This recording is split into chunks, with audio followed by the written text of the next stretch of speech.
ଦିନେ ଗୋଟି କାଉ ମାଛ ଧରିବା ପାଇଁ ନଦୀ ଭିତରକୁ ଯାଇଥିଲା। ହଠାତ୍ ସେ ଦୁଇଟି କଦଳୀ ଗଛର କାନ୍ଦ ଶୁଣିଲା। ବଞ୍ଚାଅ, ଆମକୁ କେହି ବଞ୍ଚାଅ, ଆମେ ଅନେକ ସମୟରୁ ଏ ନଦୀରେ ଭାସୁଛୁ, ଆମକୁ ରକ୍ଷା କର, ନହେଲେ ଆମେ ନଦୀରେ ବୁଡ଼ିଯିବୁ।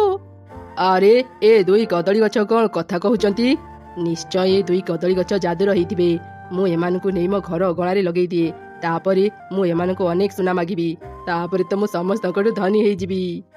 ଆଚ୍ଛା ଆଚ୍ଛା ଠିକ ଅଛି, ଆଉ କାନ୍ଦନି, ଚାଲ ଏବେ ମୋ ସାଙ୍ଗରେ ମୋ ଘରକୁ। ଏମିତି କହି କାଉ ସେ ଦୁଇ କଦଳୀ ଗଛକୁ ନେଇ ନିଜ ଘରକୁ ଚାଲିଗଲା। ଆଉ ନିଜ ଘର ଅଗଣାରେ ପୋତି କହିଲା, ମୁଁ ତମ ଦୁଇ ଜଣଙ୍କର ଜୀବନ ରକ୍ଷା କରିଛି, ଏବେ ତମେ ଦୁଇ ଜଣ ମତେ ସୁନା ଟଙ୍କା ଦିଅ। ସୁନା ଟଙ୍କା? ହେଲେ ଆମ ପାଖରେ ତ ସୁନା ଟଙ୍କା ନାହିଁ। ତମେ ଦୁଇ ଜଣ ଯାଦୁର କଦଳୀ ଗଛ ହେଇ କହୁଛ ତମ ପାଖରେ ସୁନା ଟଙ୍କା ନାହିଁ? ଭଲରେ ମତେ ସୁନା ଟଙ୍କା ଦିଅ, ନହେଲେ ମୁଁ ତମମାନଙ୍କୁ ଓପାଡ଼ି ବାହାରେ ଫୋପାଡ଼ି ଦେବି। ଆମେ ସତ କହୁଛୁ, ଆମେ ଯାଦୁର କଦଳୀ ଗଛ ନୁହଁ, ଆମେ ତମକୁ କିଛି ବି ଦେଇପାରିବୁନି। ତମେ ଦୁଇ ଜଣ ଯଦି ଯାଦୁର କଦଳୀ ଗଛ ନୁହଁ, ତେବେ କଥା କେମିତି କହିପାରୁଛ? ଆମେ ବି ଜାଣିନୁ, ନଦୀରେ ଭାସୁଥିବା ସମୟରେ ହଠାତ୍ ତମକୁ ଦେଖି ଆମେ କଥା କହିପାରିଲୁ, ସେଥିପାଇଁ ତମକୁ ସାହାଯ୍ୟ ମାଗିଲୁ। ତା ମାନେ ତମେ ଦୁଇଟା ସାଧାରଣ କଦଳୀ ଗଛ? ଧେତ୍, ତମମାନଙ୍କ ପଛରେ ମୋର କେତେ ସମୟ ନଷ୍ଟ ହେଇଗଲା। ମୁଁ ତମମାନଙ୍କୁ ମୋ ବଗିଚାରେ ରଖି ତମ ଦୁଇ ଜଣଙ୍କର ଯତ୍ନ ନେଇପାରିବିନି, ଏବେ ହିଁ ମୁଁ ତମମାନଙ୍କୁ ବାହାରେ ଫୋପାଡ଼ି ଦେବି। ନା ନା, ଆମ ଉପରେ ଟିକେ ଦୟା କର, ଆମକୁ ଓପାଡ଼ନି, ନହେଲେ ଆମେ ମରିଯିବୁ। କାଉ ସେମାନଙ୍କର କିଛି କଥା ନ ଶୁଣି ଦୁଇ କଦଳୀ ଗଛକୁ ଓପାଡ଼ି ତା ଘର ବାହାରେ ଫୋପାଡ଼ି ଦେଲା। ସେତେବେଳେ ସେ ରାସ୍ତା ଦେଇ ଏକ ଚଢ଼େଇ କଳସୀ ଧରି ନଦୀରୁ ପାଣି ଆଣିବା ପାଇଁ ଯାଉଥିଲା। ତାକୁ ଦେଖି ଦୁଇ କଦଳୀ ଗଛ କାନ୍ଦିଲେ, ଆଉ ସେ ଚଢ଼େଇକୁ ସାହାଯ୍ୟ ମାଗିଲେ। ସେ ଚଢ଼େଇଟି ବହୁତ ଭଲ ଆଉ ଦୟାଳୁ ଥିଲା।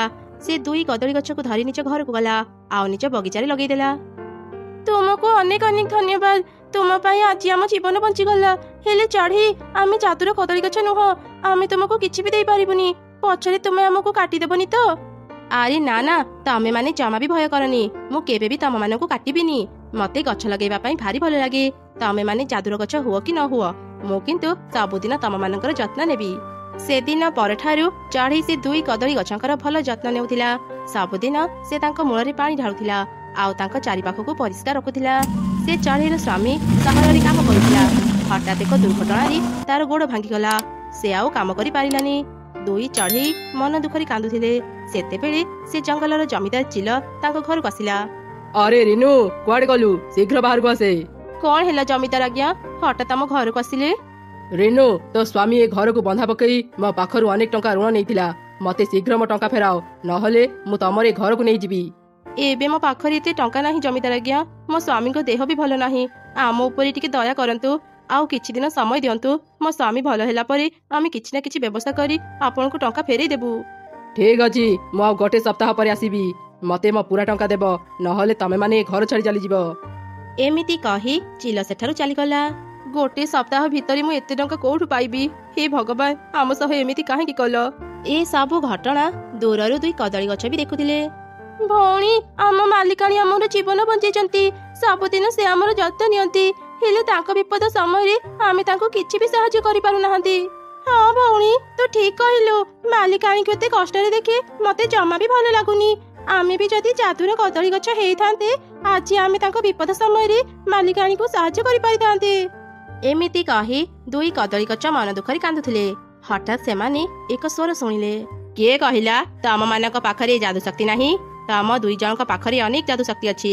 ତମେ ଦୁଇ ଜଣ ଆଖି ବନ୍ଦ କରି ଧ୍ୟାନ କର, ତମେ ମାନେ ଚାହିଁଲେ ସବୁ କିଛି କରିପାରିବ।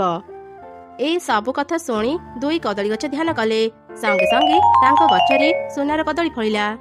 ଭଉଣୀ ଦେଖେ, ଆମ ଗଛରେ ସୁନାର କଦଳୀ ଫଳିଛି। ତୁମେ ଯିଏ ବି ହେଇଥାଉ, ଆମକୁ ଏ ଶକ୍ତି ଦେଇଥିବାରୁ ତୁମକୁ ଅନେକ ଅନେକ ଧନ୍ୟବାଦ। ଆରେ ଭଉଣୀ, ଏବେ ଆମେ ମାଲିକାଣୀକୁ ସାହାଯ୍ୟ କରିପାରିବା, ଚାଲ ତାଙ୍କୁ ଡାକିବା। ମାଲିକାଣୀ, ଶୀଘ୍ର ବାହାରକୁ ଆସନ୍ତୁ।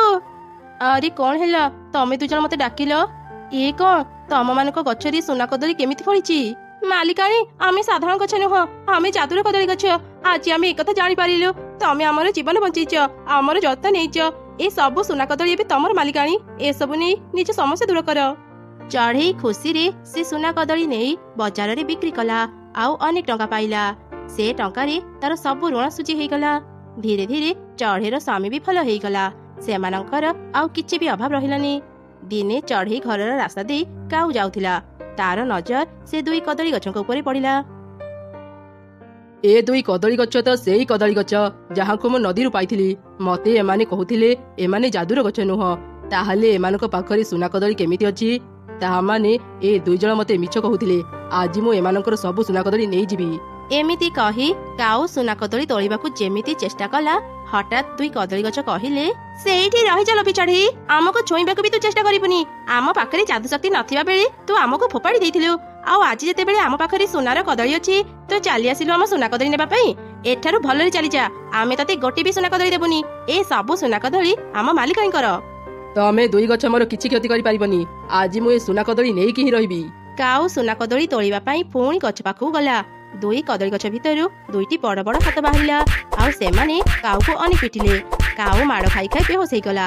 ତାର ହୋସ ଆସିଲା ପରେ ସେ କାନ୍ଦି କାନ୍ଦି ନିଜ ଘରକୁ ଫେରି ଆସିଲା। ସେ ଆଉ ଦିନେ ବି ଚଢ଼େଇର ଘର ପାଖକୁ ଗଲା ନାହିଁ।